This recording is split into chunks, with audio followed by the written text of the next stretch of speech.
Hey guys, Central Bank of India requirement 2026 ৰ কাৰণে notification আহিছে। যদি আপুনি ভাবি আছিলে Central Bankত আপুনি আপোনাৰ নিজৰ কেৰিয়াৰটো আপুনি ষ্টাৰ্ট কৰিব, তেতিয়াহ'লে এইটো ভিডিঅ' আপোনাৰ কাৰণে। এতিয়া আপোনাৰ 350 পোষ্টৰ কাৰণে আহিছে notification। যদি আপুনি ইণ্টাৰেষ্টেড হয়, এইটো ভিডিঅ'ত আপুনি চেক কৰিব পাৰিব যিটো requirement আহিছে, requirement overview খিনি। লগতে vacancy details আৰু vacancy খিনিত আপুনি এপ্লাই কৰোঁতে কি eligibility criteria আপুনি ফলো কৰিব লাগিব, কেতিয়াৰ পৰা এপ্লাই ষ্টাৰ্ট হ'ব, কেতিয়ালৈকে লাষ্ট আপুনি এপ্লাই কৰিব পাৰিব, কেনেকৈ আপুনি এপ্লাই কৰিব, সিলেকশন প্ৰসেস কেনেকুৱা হ'ব, তাৰে কমপ্লিট ডিটেইলছ মই আপোনাক এই ভিডিঅ'ত সিস্টেমেটিক প্ৰভাইড কৰিম। যদি এইটো ৰিকুৱাৰমেন্ট ৰিলেটেড কোনো ধৰণৰ কোৱেশ্চন থাকে আপুনি ভিডিঅ'টোৰ কমেন্ট সেকশনত কমেন্ট কৰি দিব। উইদিন 48 আৱাৰ্ছ আপুনি জব এলাৰ্ট স্কিমৰ পৰা ৰেসপন্স পাব। তাহক দেৰি নকৰি আজিৰ ভিডিঅ'টো আৰম্ভ কৰোঁ। Central Bank of India requirement 2026 ৰ কাৰণে আহিছে notification আৰু যত আপুনি এপ্লাই কৰিব পাৰিব স্পেচিয়েলিষ্ট অফিচাৰ পোষ্টৰ কাৰণে আহিছে notificationটো আৰু তাৰে কমপ্লিট ডিটেইলছ মই আপোনাক এই ভিডিঅ'ত সিস্টেমেটিক প্ৰভাইড কৰিম। এতিয়া চাই লওক যিটো ৰিকুৱাৰমেন্ট আহিছে ৰিকুৱাৰমেন্ট অভাৰভিউ খিনি। যত অৰ্গেনাইজেশ্যন নেমটো দি আছে Central Bank of India ৰ পৰা আহিছে notificationটো। যত আপোনাৰ পোষ্ট নেমটো দি আছে আপুনি স্পেচিয়েলিষ্ট অফিচাৰ পোষ্টত এপ্লাই কৰিব পাৰিব। টোটাল ভেকেন্সি দি আছে আপুনি 350 পোষ্টত এপ্লাই কৰিব পাৰিব। জব লোকেশনটো আপোনাৰ across ইণ্ডিয়াত হ'ব। এপ্লিকেশন যিটো মোড হয় আপুনি অনলাইনত এপ্লাই কৰিব লাগিব। অফিচিয়েল যিটো ৱেবসাইট আছে আপুনি ভিজিট কৰিব পাৰিব। যিকোনো ব্ৰাউজাৰত ওপেন কৰি যদি আপুনি centralbank.bank.in সাৰ্চ কৰে তেতিয়াহ'লে আপুনি Central Bank of India যিটো অফিচিয়েল ৱেবসাইট আছে আপুনি তাতে ভিজিট কৰিব পাৰিব। এতিয়া চাই লওক যিটো ৰিকুৱাৰমেন্ট আহিছে তাৰে ভেকেন্সি ডিটেইলছ খিনি। যত আপোনাৰ নেম ওয়াইজ ভেকেন্সিসমূহ ডিভাইড কৰি দি আছে। মাৰ্কেটিং অফিচাৰ যদি স্কেল 1 ৰ কাৰণে আহিছে আৰু তাতে আপুনি এপ্লাই কৰিব পাৰিব। 300 ভেকেন্সি কাৰণে আহিছে notification। নেক্সট আপোনাৰ পোষ্ট আছে ফৰেন এক্সচেঞ্জ অফিচাৰ যদি স্কেল 3 যত আপোনাৰ 50 ভেকেন্সিৰ কাৰণে আহিছে notification আপুনি এপ্লাই কৰিব পাৰিব। টোটেল এতে 350 পোষ্টৰ কাৰণে আহিছে notificationটো। এতিয়া চাই লওক ভেকেন্সি খিনিত আপুনি এপ্লাই কৰোঁতে ফলো কৰিব লাগিব এলিজিবিলিটি ক্ৰাইটেৰিয়া খিনি।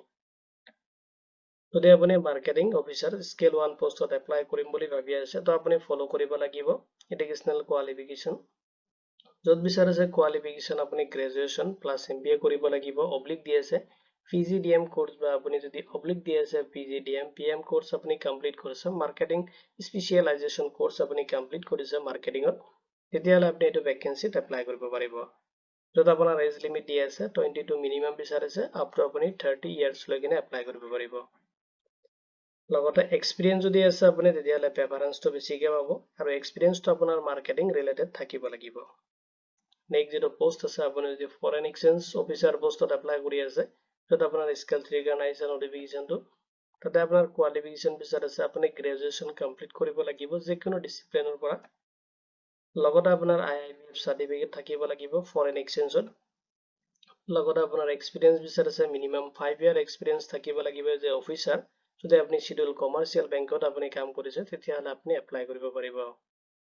এজ লিমিট বিচাৰিছে মিনিমাম 25 ইয়াৰ্ছ আৰু আপোনাৰ মেক্সিমাম 35 ইয়াৰ্ছ লৈকে এপ্লাই কৰিব পাৰিব। এজ ৰিলেক্সেশ্যন খিনি এপ্লিকেবল হ'ব এজ পাৰ দা গভৰ্ণমেণ্ট যিটো ৰুলছ আছে এইটো হিচাপত।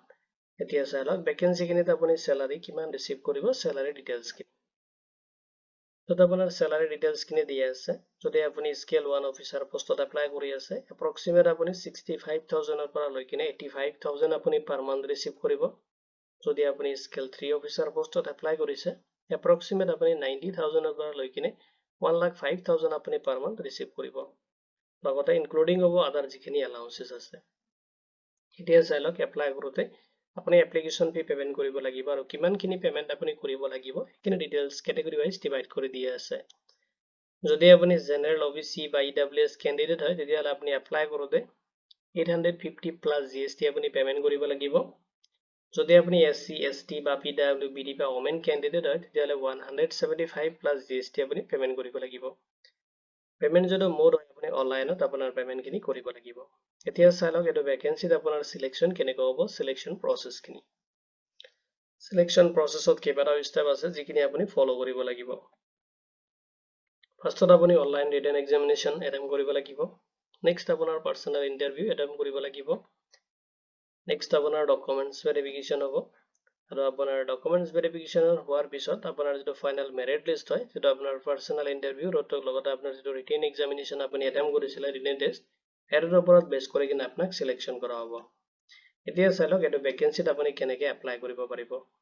এতিয়া চাই লওক এপ্লাই প্ৰচেছটো আপুনি যেহেতুকে এপ্লাইটো অনলাইনত কৰিব লাগিব ফাৰ্ষ্টত আপুনি অফিচিয়েল যেটো ৱেবসাইট আছে চেন্ট্ৰেল বেংক অফ ইণ্ডিয়া এটোত আপুনি ভিজিট কৰিব যেটো লিংক মই এই ভিডিওৰ ডেসক্ৰিপচনত আপোনাক প্ৰভাইড কৰি দিম এতিয়া চাই লওক নেক্সট আপুনি যাব লাগিব কেৰিয়াৰ অব্লিক ৰিক্ৰুটমেন্ট সেকশনত ভিজিট কৰিব ক্লিক কৰিব লেটি যেটো ৰিকুৱাৰমেন্ট আইছে স্পেশালিষ্ট অফিচাৰ ৰিকুৱাৰমেন্ট 2026 ৰ কাৰণে তাতে ক্লিক কৰি দিব নেক্সট আপুনি তাতে চাব দি আছে এপ্লাই অনলাইন বাটনটো আৰু তাতে ক্লিক কৰি কিনে আপুনি ফাৰ্ষ্ট টাইম ৰেজিষ্ট্ৰেচনটো কমপ্লিট কৰিব নেক্সট আপুনি আপোনাৰ লগইন কৰি ল'ব ইউজাৰ আইডি এণ্ড পাছৱৰ্ড দি কিনে নেক্সট আপোনাৰ এপ্লিকেশ্যন ফৰ্মটো আপুনি কেয়াৰফুলি ফিল আপ কৰিব নেক্সট আপুনি আপলোড কৰিব লাগিব ৰিকুৱাৰমেন্ট ডকুমেন্টছ খিনি আৰু যেটো ফৰমেট তাতে দিয়া আছে এই ষ্ট্ৰাকচাৰ হিচাপে আপুনি আপোনাৰ ডকুমেন্টছ খিনি আপলোড কৰিব নেক্সট আপোনাৰ ক্যাটাগৰি যেটো পেমেন্ট দি আছে এপ্লিকেশ্যন ফি খিনি পেমেন্ট কৰি দিব নেক্সট আপোনাৰ এপ্লিকেশ্যন ফৰ্মটো আপুনি সাবমিট কৰিব যে ফিউচাৰ ৰেফাৰেন্সৰ কাৰণে আপোনাৰ যেটো এপ্লিকেশ্যন একনলেজমেন্ট ৰিসিপ্টটো আপুনি প্ৰিন্ট আউট ৰাখিব লগতে পেমেন্ট কৰিছে যদি আপোনাৰ পেমেন্ট ৰিসিপ্টটো প্ৰিন্ট আউট ৰাখিব এতিয়া চাই লওক ইম্পৰ্টেন্ট ডেটস খিনি